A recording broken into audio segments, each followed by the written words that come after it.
अगर आज अचानक यहाँ पर ट्यूशन टीचर की मौत हो गई। बाथरूम के अंदर जली अवस्था में उसकी बॉडी मिली हुई है। अब तो उन्होंने बताया कि घर से कुछ बर्तनों के पटकने की भी आवाज़ आ रही थी और इसके साथ ही जो ट्यूशन क्लासेस आज लगने वाली थी, सुबह कुछ क्लासेस लगी भी है, मगर दोपहर को जो क्लासेस लगने वाली थी उस क्लासेस को मैडम ने मना कर दिया था।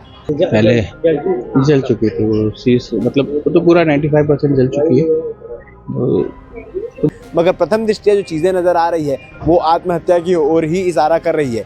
इसके साथ अभी तो एकदम डिसेंट बिहेवियर था और बच्चे भी डिसेंट बिहेवियर है, भाई भैया भी सही है और कभी ऐसा लगा नहीं उनके घर में तनाव जैसे कुछ। उनके बेटे जब आते हैं तब अंदर जाकर देखते हैं तो जो टीचर है रजनी देवांगन वो पूरी तरीके से जल चुकी होती है और उनकी मौत हो जाती है।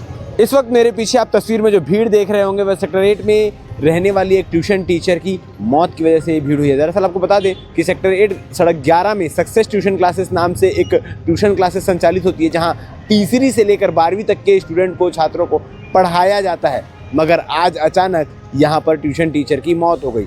पुलिस से बातचीत करने के दौरान इस मामले के बारे में ये जानकारी मिली है कि आत्महत्या हो सकती है। अभी भी इस बात की पुष्टि नहीं है, मगर प्रथम दृष्टया जो चीज़ें नज़र आ रही है वो आत्महत्या की ओर ही इशारा कर रही है।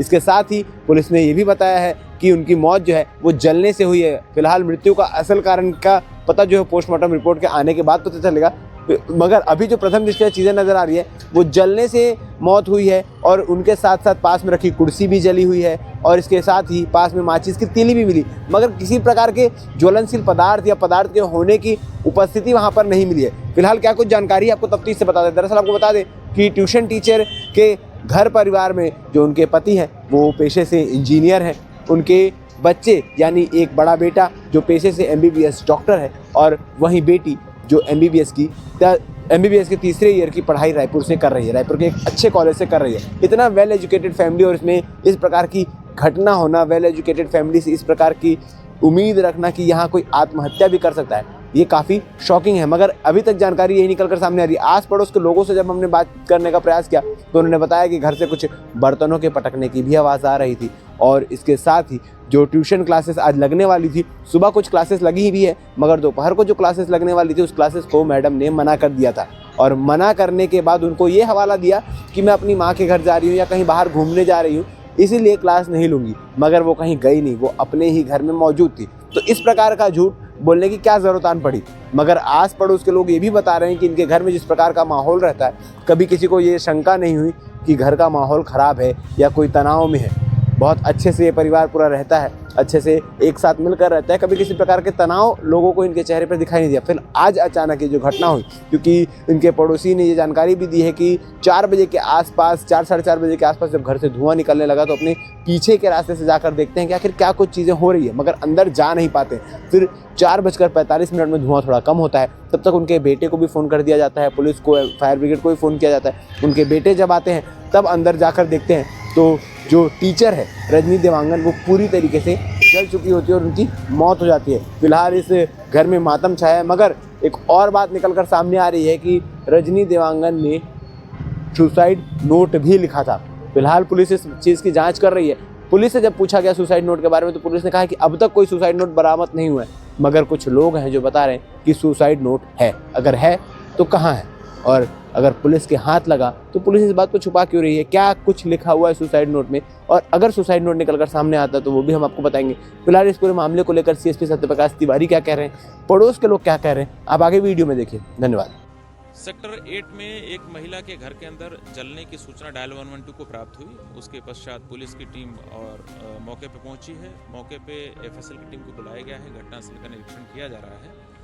प्रथम दृष्टया जब घटनास्थल का निरीक्षण करने पे ये पाया गया है कि मृतिका जो है वो बाथरूम के अंदर जली अवस्था में उसकी बॉडी मिली हुई है। अभी तक जो भी प्राथमिक साक्ष्य पाए गए हैं उसके हिसाब से ऐसा लग रहा है कि मृतिका की मृत्यु आग से जलने के कारण ही हुई है। मौके पे माचिस की तिल्लियाँ वगैरह भी मिली हैं और अन्य जो भी प्राथमिक साक्ष्य हैं घटना के संबंध में घटनास्थल पर उसको एकत्र किया जा रहा है और घटनास्थल का निरीक्षण किया जा रहा है। आसपास उसके घर में जो भी चीज़ें उसकी चेकिंग की जा रही है। उसके मृत्यु के जो एक्चुअल कारण है वो पोस्टमार्टम रिपोर्ट के बाद ही क्लियर हो पाएगा। महिला के बारे में व्यक्तिगत जानकारी सर कहाँ की थी, क्या करती थी? मृतिका ट्यूशन पढ़ाने का काम करती थी, 12वीं तक के बच्चों को ट्यूशन पढ़ाती थी और इनके मिस्टर और बच्चे बहुत अच्छे हैं, वेल एजुकेटेड हैं, वेल सेटल्ड हैं। अभी चूँकि मृतिका के जो भी परिजन हैं वो सदमे की स्थिति में है, तो एक उनसे पूछताछ नहीं हो पाई है। उनसे पूछताछ और पोस्टमार्टम रिपोर्ट हो जाने दीजिए, उसके बाद इसका जो भी एक्चुअल कारण होगा मृतिका की मृत्यु का वो क्लियर होगा। निरीक्षण किया जा रहा है अभी घटनास्थल का। यदि कोई इस प्रकार का कोई नोट पाया जाता है तो उसको हम साक्ष्य के तौर पे प्रकरण में शामिल करेंगे। हाँ, पीछे हमारे घर के पीछे ना कोटियार तरफ से हमने देखा कि वहाँ बहुत धुआं उठ रहा है। तो धुआं उठ रहा है तो फिर क्या है, 425 के आसपास में देखा कि बहुत धुआं था, धुआं बहुत तेज था। तो हम उठ के ऊपर चढ़े कि क्या हुआ है करके देखने के लिए। तो देखा बहुत काला धुआं आ रहा है। फिर सीढ़ी से हम कोशिश किए उस तरफ सीढ़ी रख के उसके घर पे उतर सकें करके, लेकिन हम लोग नहीं कर पाए।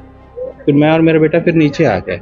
फिर हम एक अंकल को बुलाए और उनकी हेल्प लिए, फिर ऊपर चढ़े। फिर हम अंकल के साथ कोशिश की कि उसके घर में उतर के देखें क्या हुआ है करके, लेकिन वैसा भी नहीं हो पाया। फिर हम पुलिस को फ़ोन किए, फायर ब्रिगेड को फ़ोन किए, फिर राहुल को फ़ोन किए इधर उधर से नंबर लेके।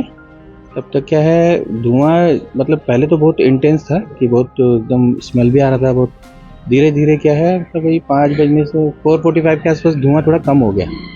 तो थोड़ा लग रहा था कि जो कुछ जलना था वो ऐसा जल चुका, ऐसा कुछ लग रहा था। और पहले साउंड आता, जैसे कुछ जलता तो साउंड आता ना, कुछ बर्निंग का साउंड आता है, कुछ लकड़ी उकड़ी जलता है ऐसा कुछ। तो वो साउंड भी पहले तो आ रहा था चट चट चट वाला, वो साउंड भी आना बंद हो गया था। लग रहा था कि कुछ चल तो रहा है, लेकिन ये नहीं मालूम था कि ऐसा कुछ है। आप अंदर गए थे क्या? हाँ, हम लोग गए थे, बाद में पहले राहुल गया, पीछे से हम सीढ़ी लगा के राहुल उधर से गया, फिर इधर से हम लोग अंदर गए। पहले जल चुकी थी वो शीश, मतलब वो तो पूरा 95% जल चुकी है।